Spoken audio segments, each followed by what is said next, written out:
নমস্কার, মানব সংবাদ Facebook live. আলোচনা শুরু করার আগেই আজ রবীন্দ্র প্রয়াণ দিবস, 22শে শ্রাবণ। আজকের এপিসোড তাকেই সমর্পণ। তিনি আমাদের পথ বাতলে দেন কোন রাস্তায় আমরা চলব, কোন রাস্তায় আমরা চলব না। তার প্রয়াণ দিবসে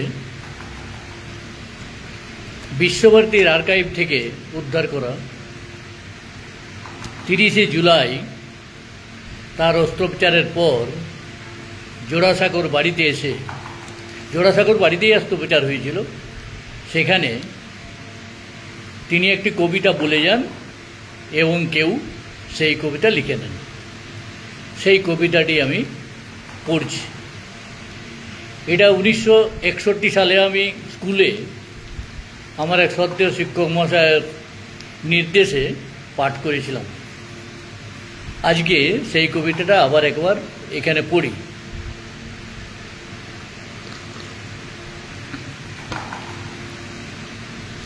কবিতাটার লাইনটা সেকেলে বাংলা। দুঃখের আঁধার রাত্রি বারে বারে এসেছে আমার দ্বারে,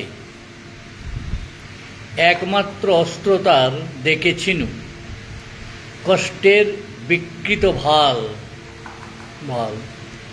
ত্রাসের বিকট ভঙ্গি যত, অন্ধকারে ছলনায় ভূমিকা তাহার, যতবার ভয়ের মুখোশ তার করেছি বিশ্বাস। আমরা হলে লিখতাম তারে করেছি বিশ্বাস। ততবার হয়েছে অনর্থ পরাজয়। এই হার জিত খেলা জীবনের মিথ্যা এ কুহক, শিশুকাল হতে বিজড়িত পদে পদে এই বিভীষিকা, দুঃখে পরিহাসে ভরা, ভয়ের বিচিত্র চলচ্ছবি, মৃত্যুর নিপুণ বিকীর্ণ আধারে। শব্দগুলো একটু কঠিন, একটু আমাদের কাছে একটু অন্যরকম। তার কারণ হচ্ছে যে তখনকার বাংলা তো ওই রকমই ছিল, এখনকার বাংলার মতো নয়। নদী হয়ে গেছে, থেকে রসই হয়ে গেছে, গুরু গ এরকম করে লিখে গুরু হয়ে যাচ্ছে, বাড়ি দীর্ঘ থেকে রসই যাচ্ছে, সূচি রসই হয়ে যাচ্ছে। এরকম যে নিত্য নতুন বাংলা লেখার যে কায়দা পাল্টে যাচ্ছে, রবীন্দ্র যুগে সেটা ছিল না। এখন আমাদেরকে সারা বছর ধরে প্রতিটা দিন রবীন্দ্রনাথকে ভরসা করে চলতে হয় কেন? এখন 1941-এ তিনি চলে গেছেন, প্রায় 84 বছর হয়ে গেল। আর মাত্র 16 বছর পরে তার 100 বছর শেষ হবে। তাহলে তিনি ঠিক অনুমান করেছিলেন যে আমাকে সবাই ভুলে যেতে পারে, আমার প্রবন্ধ ভুলে যেতে পারে, আমার কবিতা ভুলতে পারে, আমার সব কিছু ভুলে যেতে পারে, কিন্তু আমার গান কেউ ভুলতে পারবে না। আজই হতে 100 বর্ষ পরে, 100 বছর পরেও তার গান অটুট থাকবে। আজকে সেই গান ভাঙিয়েই আমরা খাচ্ছি। বাংলা সাহিত্যকে রবীন্দ্র নির্ভর করে তুলেছে। যে যেখানে যাই করছেন টেনে আনছেন সেই রবীন্দ্রনাথ, সকাল থেকে সন্ধ্যা পর্যন্ত সেই রবীন্দ্রনাথ।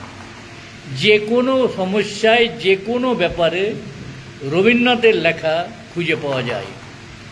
আপনি মারা যাচ্ছেন তাতেও রবীন্দ্রনাথ, জন্ম নিচ্ছেন তাতেও রবীন্দ্রনাথ, আপনি যৌবনপ্রাপ্ত হয়েছেন সেখানে রবীন্দ্রনাথ, আপনি ধনী হয়েছেন, আপনি গরিব হয়েছেন, সর্বত্র রবীন্দ্রনাথ।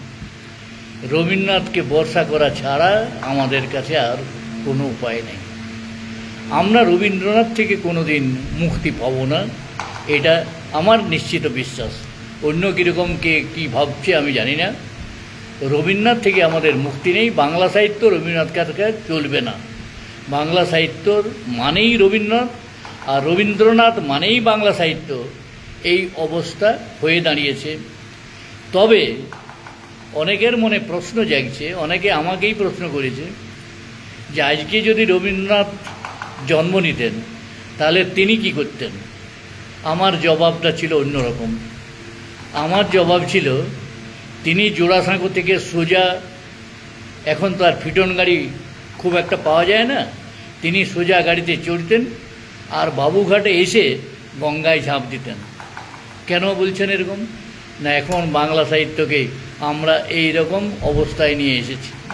আমাদের বাংলা ঠিক আসে না, আমাদের বাংলা ঠিক আসে না, আমার ছেলে বাংলাটা ঠিক আসে না, আমি বাংলা ঠিক বলতে পারি না। আমি and you know and you know and you know and you know I mean 6টা বাংলার সঙ্গে আই মিন 7টা। তারপরে কিন্তুর যদি বোরছাড় দেখেন, বোরছাড় বলছি, আমি ইচ্ছা করে হিন্দি কথা বলছি, বোরছাড় মানে প্রচণ্ড মুষলধারে বৃষ্টিকে বোরছাড় বলে। তা যদি কিন্তু আমি, কিন্তু তুমি, কিন্তু আমি গেছিলাম, কিন্তু আমি খেলাম, কিন্তু আমি বসলাম, কিন্তু আমি চললাম, কিন্তু উনি বলেছিলেন, কিন্তু আমি বলেছিলাম, কিন্তু এটা হলো, কিন্তু কিন্তু কিন্তু কিন্তু সেই একই অবস্থা হয়ে দাঁড়িয়েছে আমাদের রবীন্দ্র চর্চা। রবীন্দ্র চর্চাতে সেই পুরনো কথা, নতুনত্ব কিছু নেই। তার প্রবন্ধ, তার গল্প, তার উপন্যাস আর তার যে বক্তব্য, তার যে দর্শন, এগুলার বিচার বিবেচনা কতটুকু হয়েছে আমার জানা নেই, তবে হয়েছে অজস্র। তারপরেও মনে হচ্ছে এখনও বহু বাকি। রবীন্দ্রনাথকে তিলেক জানা হয়েছে আমার যা ধারণা, এখনও পর্যন্ত আমরা তার থেকে বেশি এগোতে পারিনি, আগামী দিনেও পারব না। কারণ কি, আমাদের পুঁজি সেই রবীন্দ্রনাথ। ওই যে চালের কুঁচুড়ি বলেন না, কুঁচুড়ি বলে আমাদের মানময় কুঁচুড়ি, পুরা বেঁধে চালের যে রাখা হয়, ধান থেকে চাল করে পরে খাবো বলে অসময়ে খাওয়ার জন্যে ওই কুঁচুড়িতে রাখা আছে, সেই কুঁচুড়িতে রবীন্দ্রনাথ আছে। এখন রবীন্দ্রনাথকে ভেঙেই আমরা খাইছি। কুঁচুড়িতে দেখবেন একটা দুটো বর থাকে, তার থেকে একটু চিড়ে ওই খড়গুলোকে একটু সরাই, মানে পুয়ালগুলোকে একটু সরাই, আর একটু একটু করে বার করা হয়, তারপর রান্না করে খাওয়া হয়। আমাদের অবস্থা হয়েছে সেরকম। রবীন্দ্রনাথ ছাড়া আমাদের চলছে না। রবীন্দ্রনাথ থেকে যে কিছু আমরা রবীন্দ্রনাথ থেকে শিক্ষা নিয়ে যে আমরা নতুন কিছু করব, যেটা রবীন্দ্রনাথ দেখে আমাদের সেটা অলক্ষ্য থেকে নিজেকে তৃপ্ত মনে করবেন, আমরা সেই রাস্তায় চলতে নারাজ। আমরা কি করতে পারি?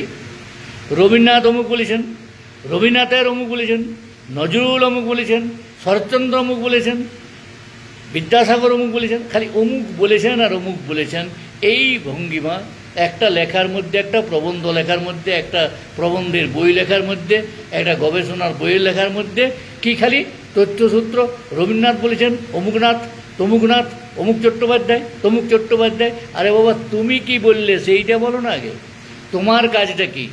তাই রবীন্দ্রনাথ যদি আজকে বেঁচে থাকতেন তাহলে তিনি নির্ঘাত গঙ্গায় ঝাঁপ দিয়ে আত্মবিসর্জন করতেন। তিনি এই বাংলার সাহিত্য চর্চা, এই বাংলার এই রকম ধরনের কবি লেখক অন্তত তিনি চিন্তার মনেও আনতে পারেননি যে এটা আসতে পারে, এরকম হতে পারে।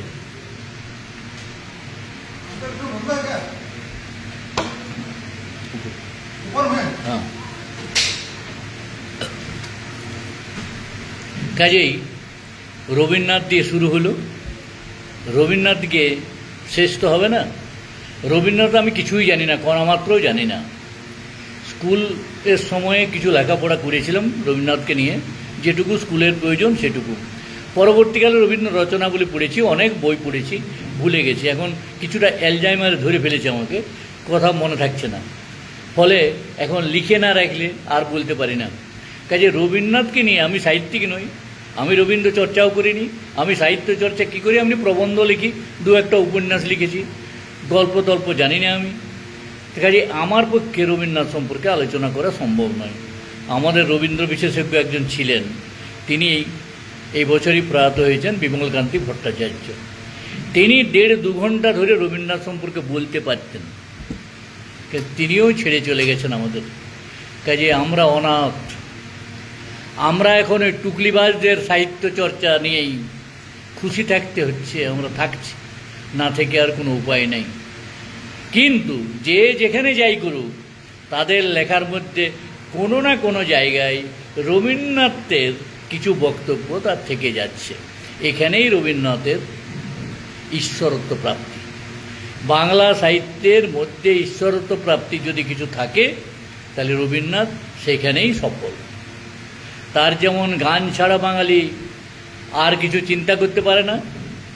সব বাংলার পিতামহ বা পিতা বা অপিতামহ যদি বলেন সেই রবীন্দ্রনাথ, ঠিক একই অবস্থা হচ্ছে সাহিত্য চর্চাতেও সেই রবীন্দ্রনাথ। কাজে রবীন্দ্র চর্চা সম্পর্কে এইটুকু বলার আমার দক্ষতা ছিল। কিছুই বলতে জানি না, কিছু জানিও না, বলতেও পারবো না। এরপর আসবো অন্য কথায়। অন্য কথা কি?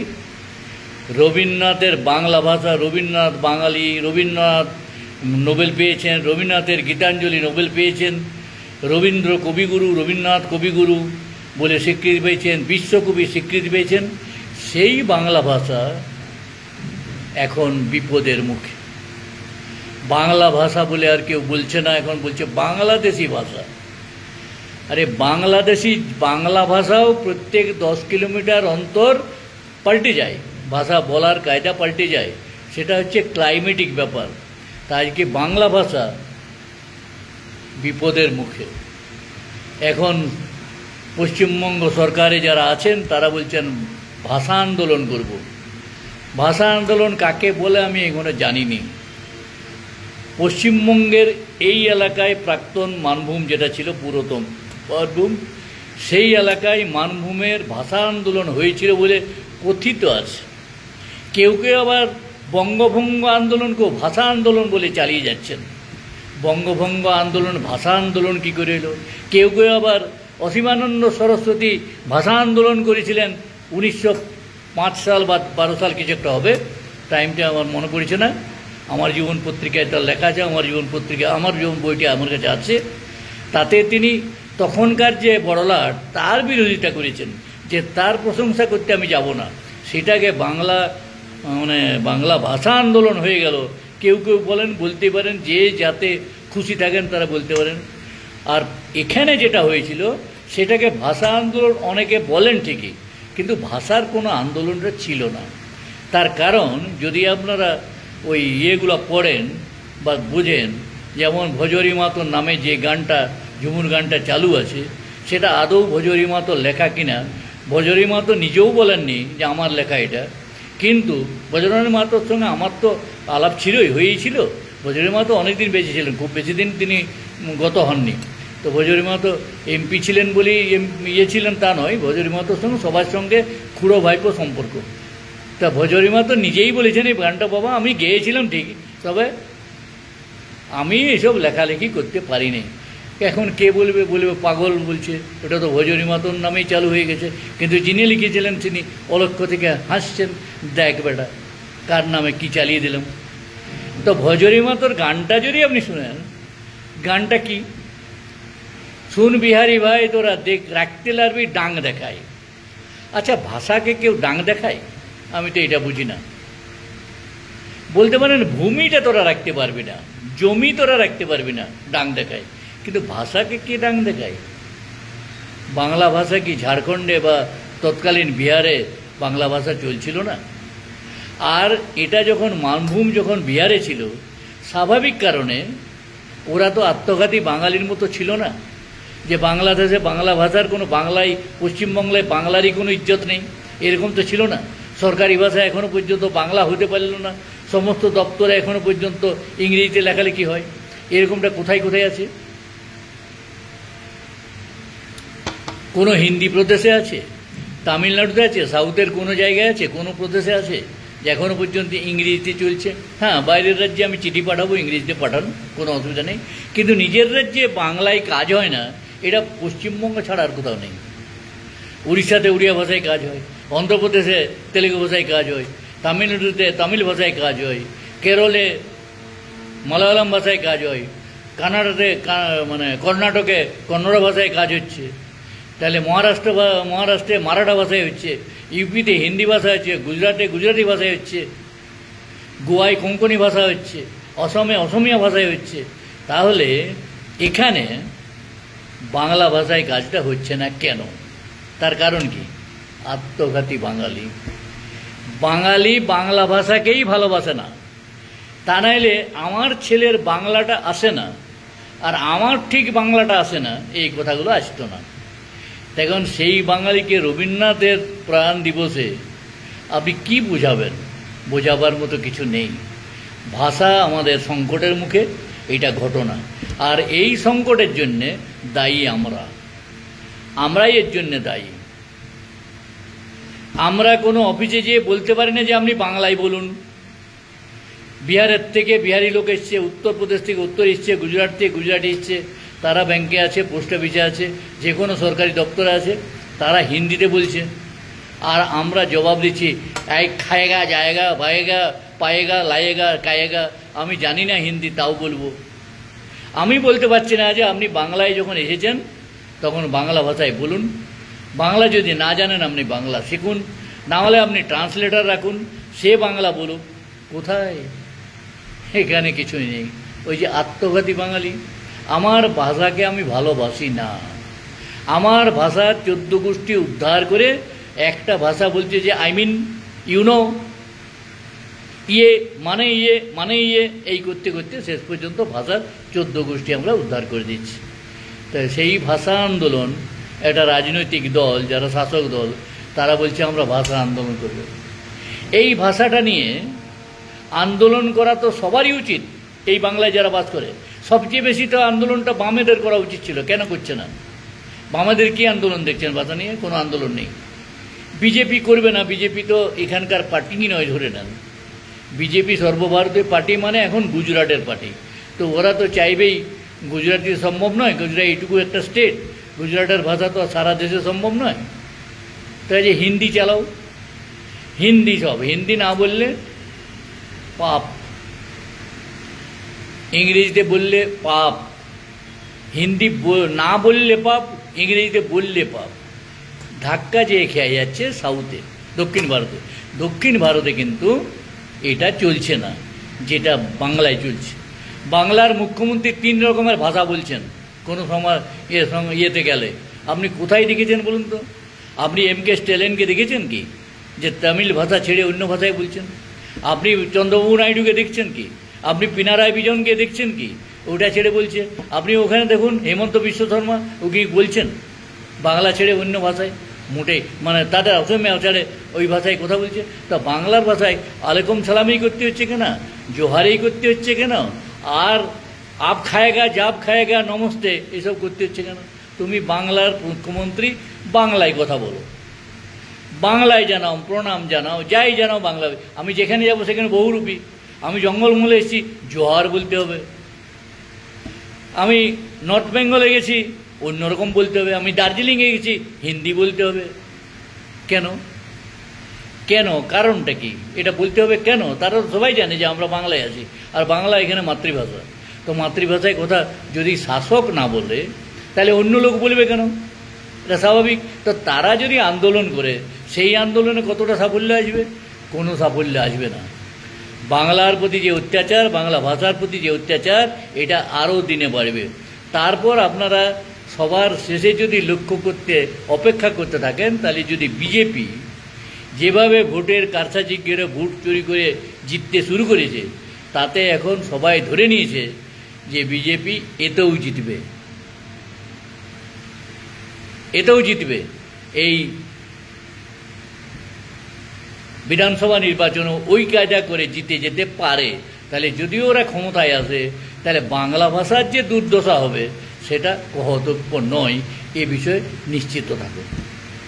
বাংলা ভাষার প্রতি যদি আপনার মোহ থাকে, বাংলা ভাষা যদি আপনার প্রিয় হয়, মাতৃভাষা হিসাবে যদি আপনি বাংলা ভাষাকে ধরেন, তাহলে আপনার উচিত মাতৃভাষায় কথা বলা, মাতৃভাষায় অন্যের সাথে কথা বলা, মাতৃভাষায় আপনার মাতৃভাষায় বাংলায় যারা কাজ করতে আসে তাদেরকে বাধ্য করা, সাইনবোর্ডে বাংলা লেখা।